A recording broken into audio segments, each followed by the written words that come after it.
Beautiful evening here in Gaddafi Stadium, Lahore, as we're on to match number 4 of the HBL PSL, where Lahore Qalandars, the home side, take on Quetta Gladiators.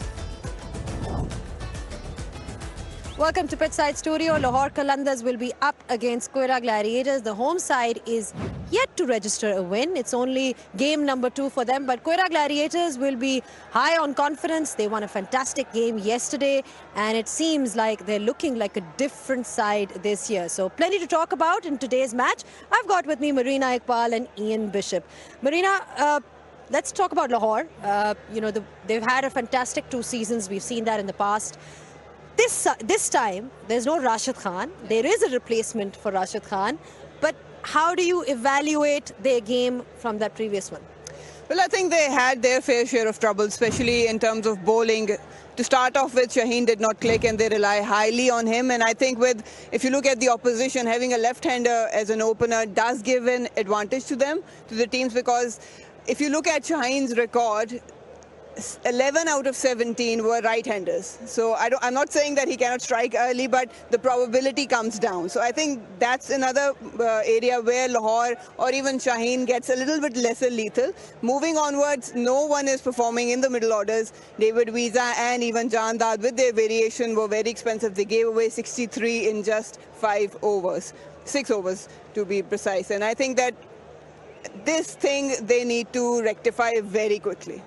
Quetta, on the other hand, have started off so well yesterday. You could see jubilation in the camp all around. Sir Vivian Richards out there bringing his lucky charm in for Quetta Gladiators. So a little premature to say which teams are looking good or not, but it certainly seems like they've got some kind of a combination right this time.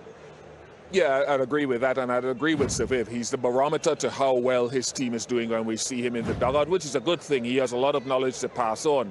They got runs at the top. They were a little bit slow at the back end. Quetta, I think they got hauled, but then you have Mohamed Amir, and the way that he bowled at that back end yesterday in particular was fantastic. But they'll be hoping to get more wickets up front, which seems to have been a struggle on this ground in the 2 games so far. Just a quick reminder then on what happened with the toss. Lahore Qalandars won the toss and they decided to bat first. Remember, this is a ground that definitely favors team that bat first. They've got a great record. If you are to win the toss and bat here, you can score heaps of runs, and then all you need to do is bowl really well. Let's talk about Lahore Qalandars.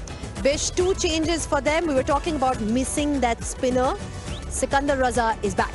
He is, and he had a good season last year, and he was very good in the UAE. I think he was player of the tournament there for his work with bat and with ball. Carlos will bring, I suppose, in recent years, more quality with the ball. His batting has tailed off just a little bit, but they look for that good start at the top once again. And I agree with Marina. Shaheen and Harris have got to be much better with the ball when they bowl.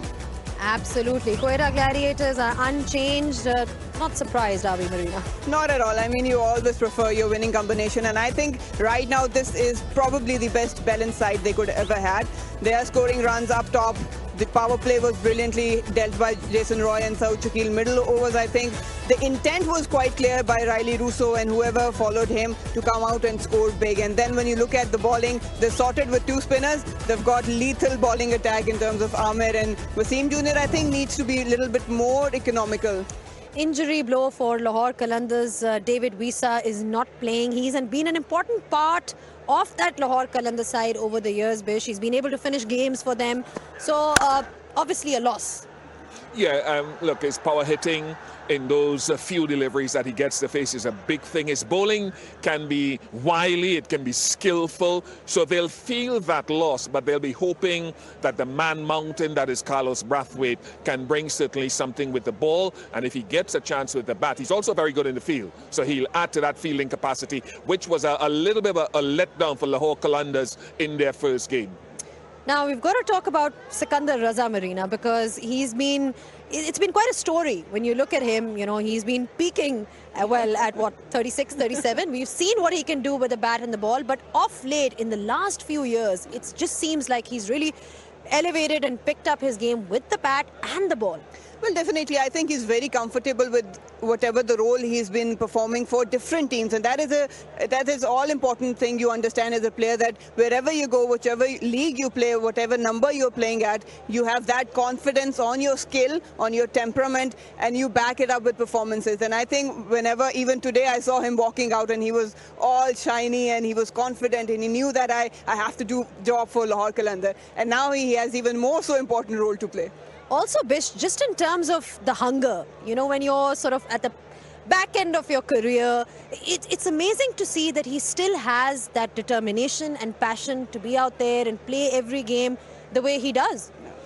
Yeah, that doesn't surprise me, because a sportsman's career is a pretty short one. What I find with Sikandar is that he understands now, at this late stage in his career, how to succeed. And sportsmen and cricketers reach that. I'm sure Marina would have reached that point in your career where you think, I really understand now how to play this game, how to bat, how to get wickets, and how to be a leader within my group. Sometimes it happens earlier. For Sikandar, it's come a little bit later. All right, Marina, Quetta Gladiators, it seems like the puzzle is being formed right now in terms of, you know, just the way they've performed and got everything going. You know, the missing parts are now sort of coming together for them. Abrar Ahmed, great addition. Then you've got Mohammad Amir. You know, he was in Karachi Kings, so great performance overall for them yesterday. Definitely. The thing I like about that lineup is that everyone understands the responsibility and the role. Abrar Ahmed, he knows that he has a reputation to get breakthroughs whenever he's given the ball. Amir, obviously, he takes pride in his bowling and he likes to give challenge to the opposition. Whoever the batter it doesn't matter. He will come out and he will deliver his art. And when you look at the rest, even in batting, when we talk about Saud Shakil, he came in and he understood that this is the moment I need to grab on. Each and every one of them, when you look at them, you understand that they are here to mean some business, and that collectively lifts the team up.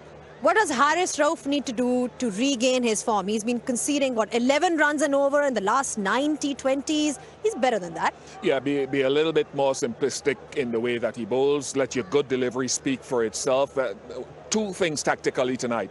The wind is now coming down the ground as opposed to across the ground. So we've got that big bias boundary to one side. I want to see captains and bowlers using that. Who bowls into that wind? I think only time will tell. They've got a tough job here. But that 4-0, 0-4 that Quetta have got to overcome here in Lahore, I want to see if they can add a 1 to that 4-0. Absolutely, absolutely. It's going to be an interesting one. Like you heard it from Bish as well, that the bowlers need to step up, because that's the reason why Lahore Qalandars has done so well over the years. They've relied on their bowling to do particularly well. Should be a great game. Remember, Lahore Qalandars won the toss and they decided to bat first. Quetta Gladiators will be riding high on what they had yesterday. Overall, a fantastic performance by them. We're going to take a short breather, and when we do come back, we'll be back with all the live action. So stay tuned.